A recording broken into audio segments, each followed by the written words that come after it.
Let's end the show with our gimmicks of the week. This is stuff that happened throughout the week of wrestling, but didn't exactly live up to expectations big enough for us to have a main segment on, especially when we're having a show breaking down an actual pay-per-view that's happening. But the first gimmick is the Shivani screw-up of the week.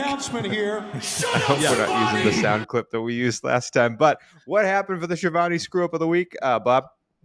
Well, just Raw went off the air in the weirdest spot possible. Randy Orton had just defeated Ludwig Kaiser in the main event. That doesn't sound like a main event match, but it was actually pretty damn good. And then Gunther was ringside. Gunther and Orton are fighting for the title at Bash in Berlin. They start brawling. The babyface Orton pokes Gunther in the eye. Random like that. That's how it went off the air. Just like the daintiest little poke in the eye for the world title feud. Imagine that, like Will Ospreay poking MJF in the eye at the end of that promo instead of what we got last night. Just a little poke, a little dainty. It's just, and then just hard cut, because USA Network, unlike AEW, they don't have that infinite whatever overrun. They hard cut out at 11 p.m. So it hard cuts with a poke in the eye. The most embarrassing way to build your title feud. The babyface poking Gunther, the heel in the eye. Just awful. Terrible end to Raw. Do you think we're getting that because of Raw and WWE, or do you think we're getting that because USA is pissed off Raw's leaving? Well, they're getting SmackDown. They're getting SmackDown in September 23rd is whenever that moves. So they're not losing everything. They're just losing Raw to Netflix, but they're still getting SmackDown. But they're also losing NXT to CW, so they could be a little pissed. Maybe they're a little bit pissed. Return of the week, Jacob Fatu. Yeah, he showed up. He was in a walking boot, and he was sprinting in a walking boot. Yep. He returned sprinting in a walking boot, attacking Roman Reigns. They're keeping, like, Roman Reigns has beat the shit out of Solo Sikoa each time since he's returned at SummerSlam. He's beat down everybody in the bloodline besides Jacob Fatu. They're keeping him strong. That's the main feud. It's not Roman Reigns versus Sikoa. It's Reigns versus Fatu down the line. And I'm just excited that he's back. I've been really just blown away by how talented this guy is. I didn't know much about him before he got to WWE. Jobber of the week.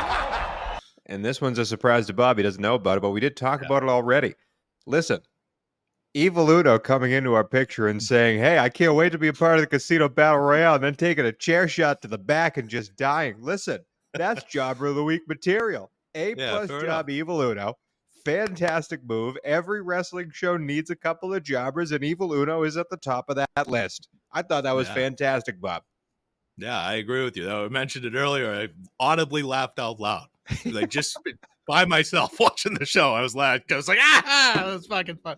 Like an asshole. I was like, really enjoyed that segment. Yeah. Hangman Page, I think is best as well, he's good as a babyface, but I really enjoyed this version of Hangman that we're getting here. Just as bitter, angry, I can't wait for his feud with Strickland down the line.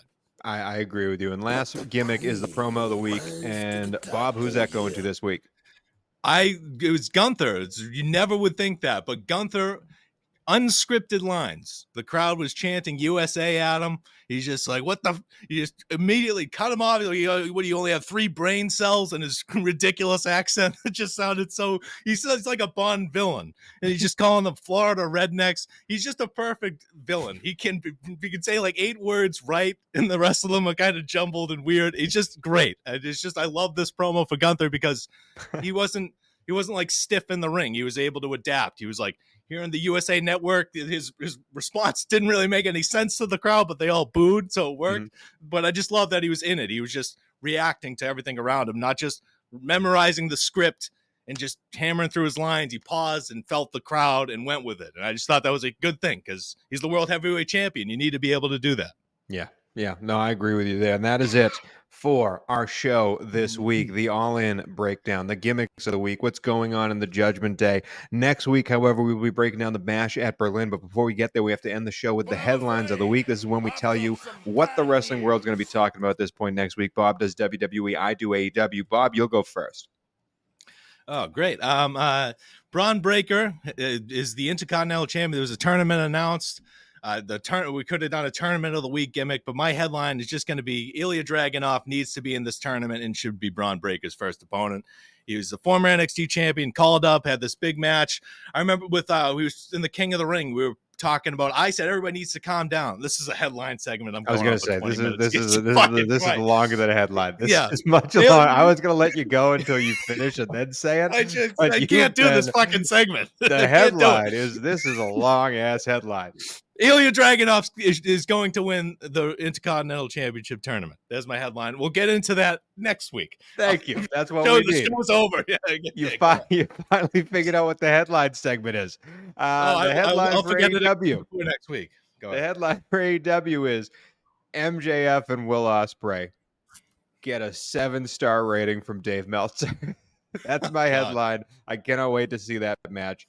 Excited for it. I think it's going to pay off. 7 stars from Dave Meltzer. But that's it for the show. For Mr. Robert Lentini, my name is Tony Squares. This is a Ridiculously Lame Wrestling Show. Thank you for watching. And now we check in for this week in Ryback.